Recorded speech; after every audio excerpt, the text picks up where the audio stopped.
에스더서는 제1차 포로 기한과 제2차 포로 기한 사이의 시기에 페르시아 제국의 아하수에로 왕 통치하에 수산에서 발생한 불임절 재정에 기원이 된 사건을 다루고 있습니다. 에스더는 베냐민 자손 아비하일의 딸로서 본명은 하닷사, 용모가 곱고 아리따운 처녀였으며 그의 부모가 죽은 후에는 사촌인 모르드게가 그녀를 양육했습니다. 그녀는 페르시아의 수도인 수산에서 살았으며 바벨론 포로 생활의 후손입니다.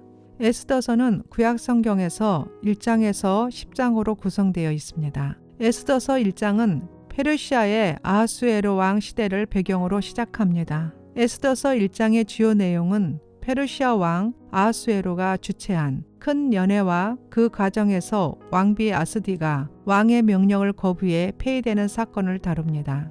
이는 이야기의 시작으로 왕비 자리가 공속이 되며 이후 에스더가 왕비로 선발되는 중요한 배경이 됩니다. 아하수에로 왕은 인도로부터 구스까지 127개 지방을 다스리는 페르시아 제국의 전성기에 통치했던 왕이었습니다. 당시 아하수에로 왕은 수상궁에서 즉위하고 왕위에 있는 지 제3년에 자신의 왕의 권세와 위엄을 가시하기 위해 그의 모든 지방관과 신하들을 위하여 잔치를 베풀게 됩니다.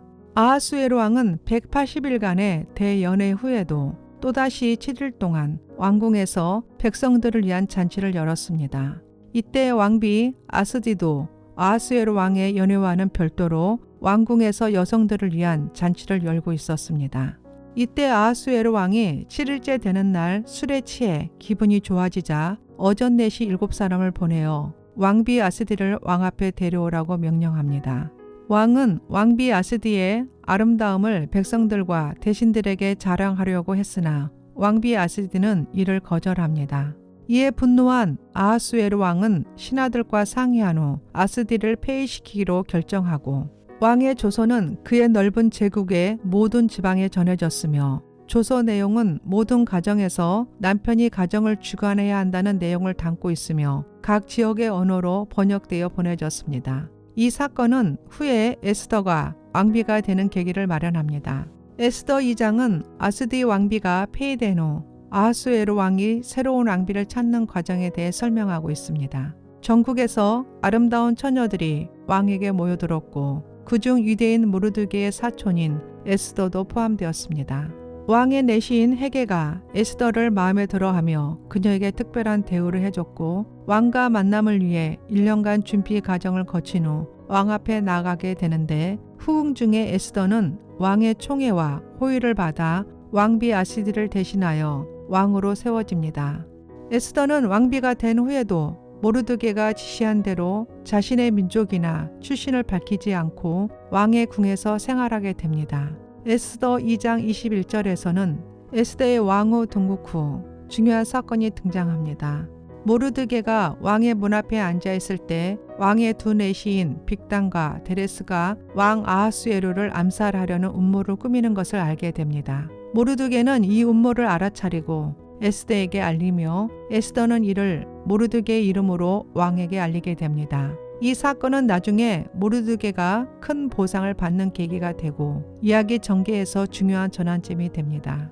에스더 3장은 하만이 아하수에로 왕에게 높임을 받아 왕은 왕궁에 있는 모든 신하들에게 하만에게 절하도록 명령을 받은 장면으로 시작됩니다. 그러나 모르드게는 왕의 명령에도 불구하고 하만에게 절하지 않고 경배하지 않습니다. 이로 인해 하만과 모르드게 사이의 갈등이 시작되며 이후 하만이 유대인들을 멸하려는 음모를 꾸미게 됩니다. 하만은 왕에게 유다인들이 왕의 법을 지키지 않는다는 거짓말을 하며 그들을 제거하는 것이 나라에 이롭다고 설득합니다. 왕은 이 제안을 받아들여 조서를 내리고 제비를 뽑아 유대인들이 멸할 날을 정합니다. 이 조서는 온 나라에 공포되고 유대인들은 큰 위기에 처하게 됩니다. 에스더 4장은 유대인들이 하만의 학살 계획을 알게 되어 슬퍼하는 장면으로 시작됩니다. 모르드게는 이 소식을 듣고 슬픔에 잠기며 에스더에게 자신이 처한 위험을 알립니다. 모르드게는 에스더에게 왕비로서 왕에게 나아가 유대인들을 위해 중재해달라고 요청합니다. 처음에 에스더는 왕에게 허락 없이 나아가면 죽임을 당할 수 있는 위험을 두려워하지만 모르드게는 에스더에게 내가 이때를 위하여 왕후의 자리를 얻은 것이 아니냐라고 말하며 용기를 줍니다. 결국 에스더는 자신을 위해 모든 유대인들이 금식해 줄 것을 요청한 후 본인 자신도 금식한 후에 규례를 어기고 목숨 걸어 죽으면 죽으리라는 각오로 왕에게 나아가기로 결심합니다. 에스더 5장은 에스더가 금식 후 왕에게 나아가 하만의 음모에 맞서기 위한 첫 번째 행동을 취하는 내용입니다. 에스더는 왕에게 나아가고 왕은 그녀에게 호의를 베풀며 무엇을 원하냐고 묻습니다. 에스더는 즉시 자신의 소원을 말하지 않고 왕과 하만을 위한 잔치를 준비하겠다고 합니다. 첫 번째 잔치에서 왕은 다시 에스더에게 무엇을 원하는지 묻지만 에스더는 다음 날 또 한 번의 잔치에 왕과 하만을 초대하고 그때 말하겠다고 합니다. 한편 하만은 왕비 에스더의 잔치에 자신이 초대받은 것을 자랑하며 기뻐합니다. 그러나 유일하게 자신에게 절하지 않는 모르드게를 보고 화가 치밀어 오릅니다. 하만은 아내와 친구들의 조언으로 모르드게를 처형할 나무를 세우기로 결심합니다. 에스더 6장은 이야기의 중요한 반전이 일어나는 장입니다. 그날 밤 아하수에로 왕은 잠이 오지 않아 왕실 기록을 읽도록 합니다. 그 기록에서 모르드게가 왕의 생명을 구한 사실을 알게 됩니다. 아하수에로 왕은 자신의 두 내시가 자신을 암살하려는 음모를 알고 모르드게가 폭로의 목숨을 구해줬음을 기억해냅니다. 그리고 왕은 모르드게가 이에 대한 보상을 받지 못했다는 사실을 알고 그를 어떻게 보상할지 고민합니다. 마침 이때 하만이 왕을 만나 모르드게를 처형하려는 계획을 전하려고 왕궁에 들어왔고 왕은 하만에게 왕이 존귀하게 하고 싶은 사람에게 어떻게 할 것인가 라고 묻습니다. 하만은 왕이 자신을 칭찬하려고 하는 줄 알고 왕의 옷을 입히고 왕의 말을 타고 성 안에서 영광스럽게 행진하는 것이 좋겠다고 제안합니다. 그러자 왕은 하만에게 속히 내 말대로 그 제안을 모르드게에게 적용하라고 명령하고 하만은 자신이 미워하던 모르드게를 직접 높여주는 굴욕을 겪게 됩니다. 하만은 깊은 수치심과 좌절감 속에 집으로 돌아가 자기가 당한 일을 그의 아내와 친구들에게 말하자 그중 지혜로운 자와 그 아내가 모르드게와 맞서는 것은 불길할 것이라며 경고합니다. 에스더 7장은 에스더의 지혜로운 행동으로 하만의 음모가 폭로되고 그가 처벌받는 중요한 장면을 담고 있습니다. 에스더가 두 번째 잔치에서 아하수에로 왕과 하만을 대면하는 장면으로 시작됩니다.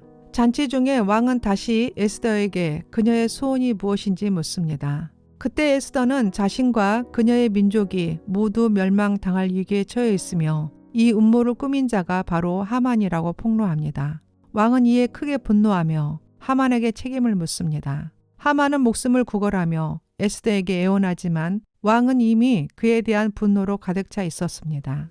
결국 왕은 하만이 모르드게를 처형하려고 세운 나무 기둥에 하만 자신을 매달리라는 명령을 내립니다. 이렇게 하여 하만은 처형되고 유대인들을 멸망시키려던 음모는 좌절됩니다. 에스더 8장은 하만이 처형된 후 아하수에로 왕이 그의 집과 재산을 에스더에게 주는 장면으로 시작됩니다. 에스더는 모르드게를 왕에게 소개하며 모르드게는 하만의 자리를 대신해 높은 지위에 오릅니다. 그러나 하만이 유대인들을 멸망시키려 했던 조선은 여전히 유효했기 때문에 에스더는 다시 한번 왕에게 나아가 유대인들을 구해달라고 간청합니다. 왕은 에스더의 요청을 받아들여 모르드게가 유대인들을 보호할 새로운 조서를 작성하도록 허락합니다. 이 조서에는 유대인들이 자신들을 공격하는 자들에게 맞서 싸울 권리를 부여하는 내용이 포함됩니다. 새로운 조서가 각 지방에 공포되자 유대인들은 기뻐하고 안심하게 됩니다. 유대인들은 이제 자신들을 방어할 수 있는 권리를 갖게 되었고 많은 이들이 유대인들을 두려워하며 그들과 동맹을 맺으려 합니다. 에스더 9장은 유대인들이 하만의 조서에 따라 자신들을 공격하려는 자들을 맞서 싸우는 장면을 다룹니다. 아하수에로 왕이 허락한 새로운 조서 덕분에 유대인들은 각 지방에서 자신들을 해치려는 자들을 공격하고 많은 적들을 처치합니다. 수도 수산에서는 500명을 죽였고 그 중에는 하만의 10명의 아들들도 포함됩니다. 에스더는 왕에게 수산에서 하루 더 유대인들이 적들과 싸울 수 있도록 요청하고 왕은 이를 허락합니다. 그리하여 수산에서는 다음 날에도 300명이 더 처형됩니다. 유대인들은 이 승리를 기념하며 불임절을 제정합니다. 불임절은 아달월 14일과 15일 이틀간 불임절을 기념한 것입니다. 이날은 해마다 유대인들이 자신들을 구원하신 하나님의 은혜를 기념하는 절기로 이 절기 또한 서로 선물을 주고 가난한 사람들을 돕습니다. 9장은 불임절의 기원과 의미를 설명하며 유대인들에게 중요한 전통으로 자리 잡았음을 강조합니다. 에스더 10장은 짧은 장으로 아하수에로 왕의 위대함과 모르드게의 명성을 강조합니다. 왕은 페르시아 제국 전역에 걸쳐 세금을 부과하며 그 권세를 확장합니다. 모르드게는 왕의 두 번째 높은 자리에 오르게 되었고 그의 업적은 왕국의 연대기에 기록됩니다. 그는 유대인들에게 존경받으며 백성의 안녕을 위해 힘쓴 인물로 묘사됩니다. 이로써 에스더가 마무리되며 모르드게의 영향력과 유대인들의 번영이 계속되었음을 보여줍니다. 에스더 10장 3절을 읽고 마치겠습니다. 유다인 모르드게가 아하수에로 왕의 다음이 되고 유다인 중에 크게 존경받고 그의 허다한 형제에게 사랑을 받고 그의 백성의 이익을 도모하며 그의 모든 종족을 안위하였더라. 아멘.